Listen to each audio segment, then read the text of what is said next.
I became a car enthusiast quite late, being 27. At that point I knew only how to replace a tire and how to check the engine oil level. During that time I've bought my first car, a 7 Series E38. As they say, when you own a BMW, you will know the locations of all of the scrapyards and spare part shops. And this is exactly what happened to me. I've started encountering technical issues, started solving them and gaining experience. I've slowly started learning how to repair cars myself. I was using a pair of frames on our lot for years. They did a decent job, but I needed a dedicated place badly to unleash the full potential. We've decided building a new garage using own hands wherever practical. Somewhere in 2016 the works has begun. We've started preparing the area. Meanwhile, I was drawing the garage using a special software. The software was old and basic, but it was quite sufficient to make a drawing. Firstly, I was thinking of installing a 2-post lift together with a pit. This combo would help us making the building not so tall. But this option would make our lives more difficult in the terms of lift foundation and whole pit design. So we have decided to go with the scissor lift option. A new pit drawing was made according to the dimensions of the scissor lift I've chosen over the internet.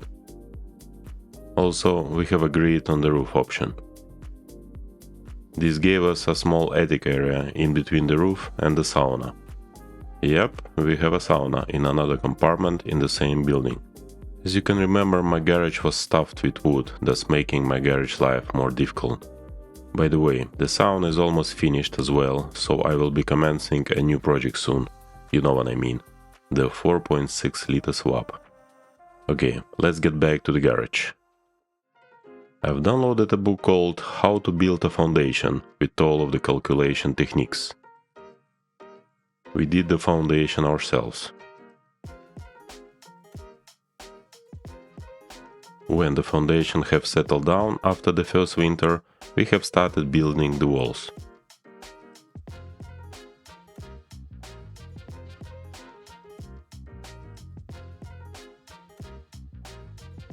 Later, we've hired people to boost up the roof face.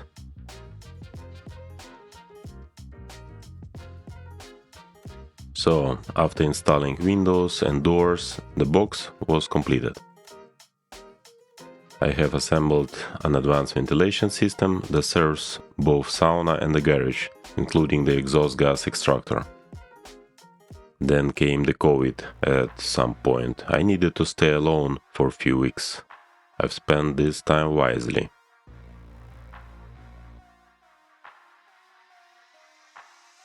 This was hell of a job crushing the old concrete.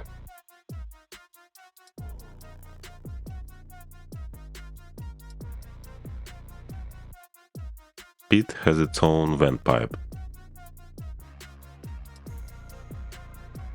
Then we did the ceiling paneling, light and the chain block trolley rail.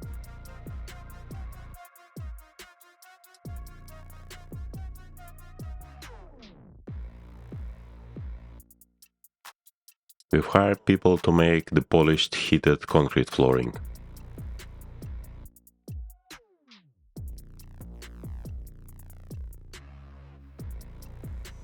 Also, another people did the interior.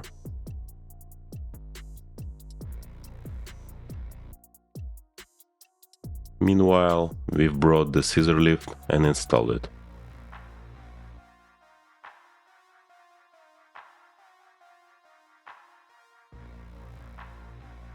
I raised the car for the first time.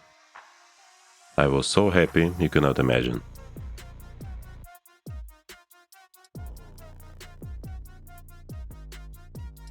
After the main work had been done, the garage was already looking quite nice.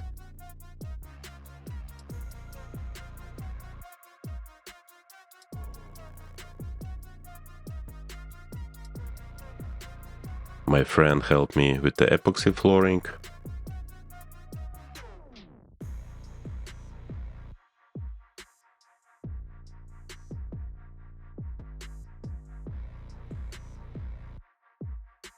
We also did the workbench.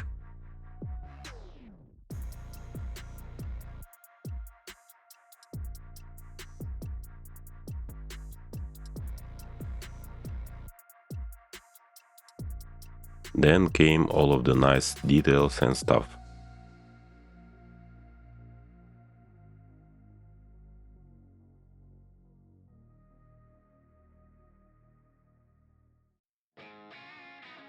The garage was basically ready.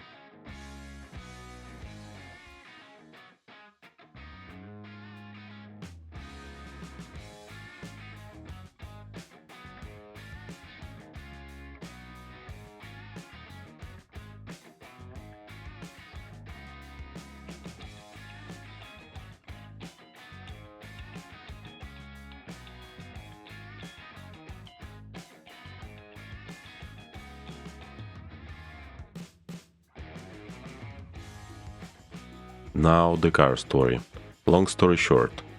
Remember my ugly grey car? I gave it a second life. The car was resprayed.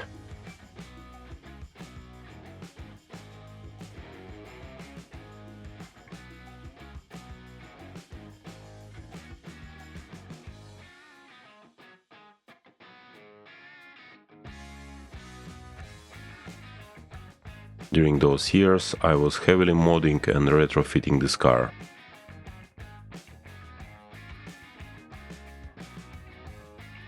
It has a bunch of options like both contour seats with memory and integrated massage function, heated steering wheel,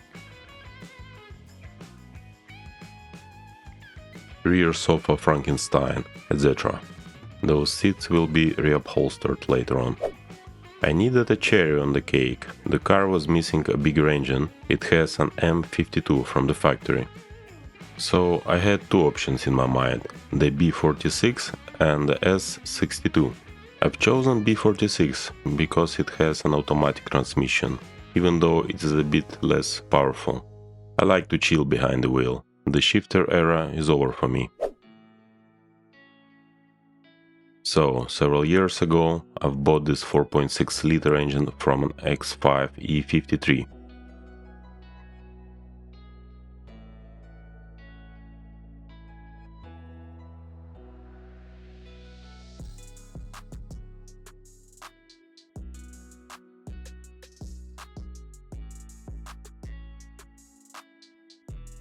Also, I have two transmissions, the original X5 and the 5HP24 from the 7 series. I will have to assemble one tranny out of two. They do have internal differences. The X5 one is stronger with bigger torque converter.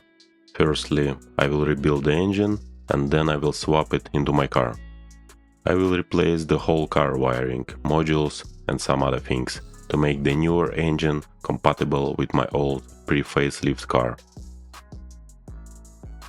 Some remaining options to be installed as well, like rear climate control, Webasto, etc. As well as 3.15 ratio diff. In the future I will make a series of more detailed videos dedicated to every stage of garage build. Thanks for watching and see you in the next one.